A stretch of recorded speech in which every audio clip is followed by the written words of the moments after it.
দরকার। তুমি লাভ নাও না বটে, কিন্তু আমি কিছু লাভ তোমাকে হাদিয়া হিসাবে দিয়া গেলাম।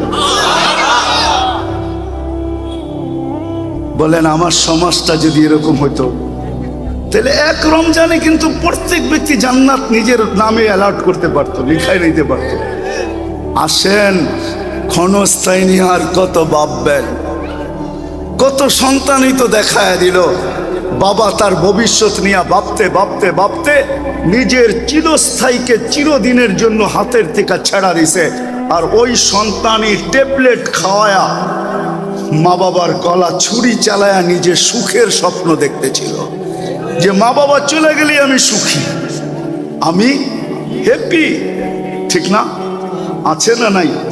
হ্যাঁ, কতজনই নিজের বা সন্তানের ভবিষ্যৎ দেখতে দেখতে দেখতে দেখতে নিজের পিস্তল নিজের মাথায় রেখা দুনিয়ার থেকে বিদায় নিয়ে চলে গেল, আত্মহত্যা করলো।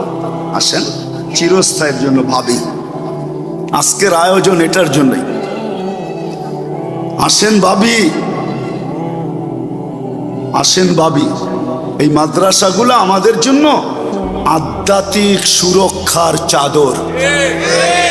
আমি 10 বৎসর ধরে চিল্লাইতেছি, বাংলাদেশ নড়ে চড়ে পড়ে না। মিডিয়ায় দেখেন, যুক্তি এটাই, 30,000-এর উপরে হেফজোখানা। আপনি আর আমি ঘুমাই, 4টার সময় ওঠেই ছেলেরা বাংলাদেশকে এক আধ্যাত্মিক সুরক্ষার চাদর দিয়া ঢাকা দেয়। নড়ে চড়ে পড়ে না। শতবার ভূমিকম্প আসছে, ইতিহাসে বিরল 7.8 ভূমিকম্প আসছে, আর কোনো বিপর্যয় ঘটে নাই। 10 নম্বর মহাবিপদ সংকেত আসছে, আর কোনো বিপর্যয় ঘটে নাই।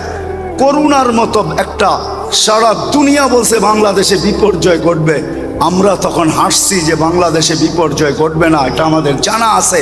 কেননা তখনও মাদ্রাসাগুলো বন্ধ ছিল, প্রত্যেকটা বাড়ি এক একটা মাদ্রাসা ছিল। এই সমস্ত ওস্তাদরা ওয়ান লাইনে প্রত্যেকটা ছেলেকে যেরকম মাদ্রাসায় পড়াইতেন এরকম পড়াইতেন, ওয়ান লাইনে পড়াইতেন।